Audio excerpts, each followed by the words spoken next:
भी मनुष्य समाज में दो तरह की संगति पाता है, एक अच्छे लोगों की और दूसरी बुरे लोगों की। जहाँ अच्छे लोगों की संगति उसको उद्धार करती है, तो वहीं बुरे और नीचे लोगों के साथ रहकर व्यक्ति का विनाश हो जाता है। इसका उदाहरण एक प्रकार से समझा जा सकता है, जैसे चंदन के वृक्ष को काटते ही उसकी सुगंध से वह जड़ सींचने वाले माली तक सुगंधित हो जाता है और उसकी खुशबू का प्रसार दूर दूर तक होता है। इसके विपरीत सांप उसे पालने वाले तक को अपनी दृष्टा के कारण काट ही लेता है। ठीक उसी प्रकार से मनुष्य यदि अच्छी संगत में रहता है तो विकास और उन्नति के मार्ग पर स्वयं को स्थापित करता है, और यदि वह कुसंगति के साथ रहता है तो वह गलत व्यवहार और आदतों के लिए जाना जाता है। एक उदाहरण देखो जो आपको बहुत कुछ सिखा सकता है। एक साधारण सा वानर हनुमान भगवान श्री राम की संगति से आकर मूल्यवान हो गया और आज लोग उनकी पूजा करते हैं। दोस्तों, इस वीडियो में हम आपको एक कहानी सुनाऊंगा। ये कहानी आपको ज़रूर सिखाएगी कि गलत संगत का हमारे ऊपर कैसे प्रभाव पड़ता है और संगत का हमारी सफलता पर भी असर पड़ता है। अगर हम ऐसे लोगों की संगत में रहते हैं तो जिनका क्रम सही नहीं है, वो तो हमारी भी ज़िंदगी वैसे ही बन जाती है। एक नगर में एक बहुत बड़ा शातिर चोर रहा करता था और उस चोर के बारे में सब जानते थे, पर आज तक उसे कोई पकड़ नहीं पाया था। उस चोर ने अपना पूरा जीवन चोरी करने में लगा दिया था। उसके पूरे नगर में और उसके आसपास के इलाके में उसकी बराबरी का कोई चोर नहीं था।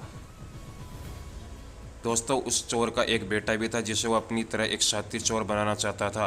वह शातिर चोर अपने बेटे को हमेशा एक ही बात सिखाता था कि बेटा, कभी भी किसी साधु सन्यासी का उपदेश मत सुनना। अगर कोई तुमसे कुछ कहने भी लगे तो अपने कान बंद कर लेना और वहाँ से भाग जाना। उस चोर का बेटा उसकी इस बात को बचपन से ही सुनता आ रहा था, जिसके कारण उसके मन में ये बात बैठ गई। क्योंकि उस लड़के का पूरा ध्यान चोरी करने पर था, इसलिए वह अपने पिता की तरह एक शातिर चोर बनना चाहता था।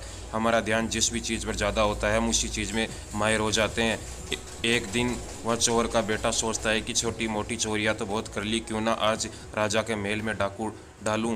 राजा के महल में चोरी करने का उद्देश्य वह चोर महल की ओर चल पड़ता है। मार्ग में उसे कुछ लोगों की भीड़ नजर आती है। वह उस भीड़ को देखकर रुकता है और ये देखता है कि ये लोग क्या कर रहे हैं। जब वो चोर भीड़ के करीब जाता है तो वो देखता है कि सभी लोग एक एक करके एक सन्यासी के चरणों में गिरकर उनका आशीर्वाद ले रहे हैं।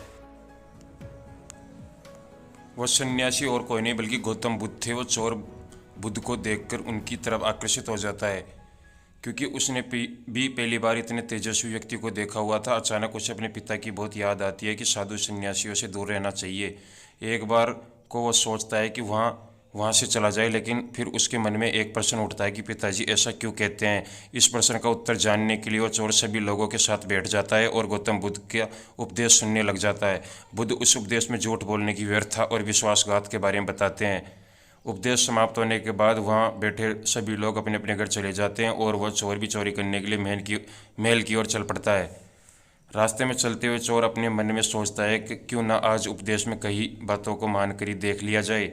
उसके बाद वह चोर महल की दीवार से कूद कर जाने की बजाय महल के द्वार से ही अंदर प्रवेश करने लग जाता है। ऐसे करते देख महल का द्वारपाल उसे रोकता है और उससे पूछता है कि कौन हो भाई और कहाँ जा रहे हो। वह चोर द्वारपाल से कहता है कि एक चोर हूँ और अंदर चोरी करने के लिए जा रहा हूँ। और उस चोरी की बात सुनकर महल का कोई एक नौकर होगा मुझसे मजाक कर रहा है। वैसे भी कोई चोर अपने आप को कोई चोर कहता है क्या। और द्वारपाल उस चोर को महल के अंदर जाने के लिए प्रवेश करने देता है। महल में प्रवेश करने के बाद वह चोर उस तिजोरी तक पहुंच जाता है और जहां खजाना रखा हुआ उस चोर उस तिजोरी को तोड़कर बहुत सारा धन अपनी पोटली में भर लाता है। और जैसे ही धन लेकर वह चोर वहां से जाने लगता है, उसे रसोई नजर आती है। महल के सभी लोग सो रहे थे, इसलिए रसोई में उस समय कोई भी नहीं था और उस चोर को बहुत जोर से भूख लगी हुई थी।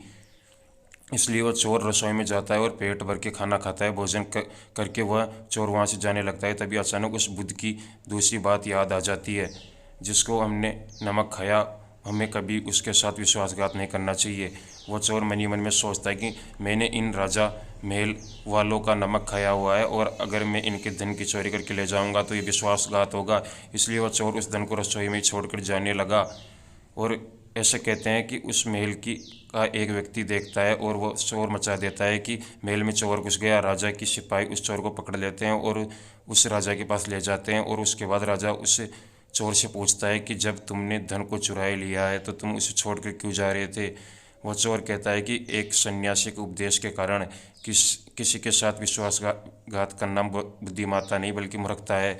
जिसका भोजन को खाकर हम जीवन मिला है उसके साथ हमें कभी विश्वासघात नहीं करना चाहिए। उस व्यक्ति की बात सुन राजा प्रभावित हो जाता है और उस चोर को कहता है कि तुम यदि उपदेश बचपन से ही सुनते आते तो आज ऐसा नहीं होता। जाओ, तुम्हें छोड़ता हूँ, लेकिन एक बात हमेशा याद रखना, सही संगत और सही उपदेश ही व्यक्ति का जीवन बदल देते हैं। दोस्तों, इस कहानी से उद्देश्य आपको सिर्फ ये सीखना नहीं है कि आप किसी के साथ विश्वासघात ना करें, ये झूठ ना बोले, बल्कि ये कहानी आपको सिखाना चाहती है आप बुरे तब तक ही हैं जब तक कि आप सही उपदेश सुनना और सही संगत करना शुरू नहीं कर देते। जो कल आपने गलत संगत कर ली थी वो आज आपका दुख का कारण है। इसलिए कहा जाता है कि जैसे लोगों के साथ रहते हो वैसे ही आपके विचार होते हैं और वैसी सोच भी हो जाती है, और जो कुछ भी उसके अंदर वैसी आदत विकसित हो जाती है।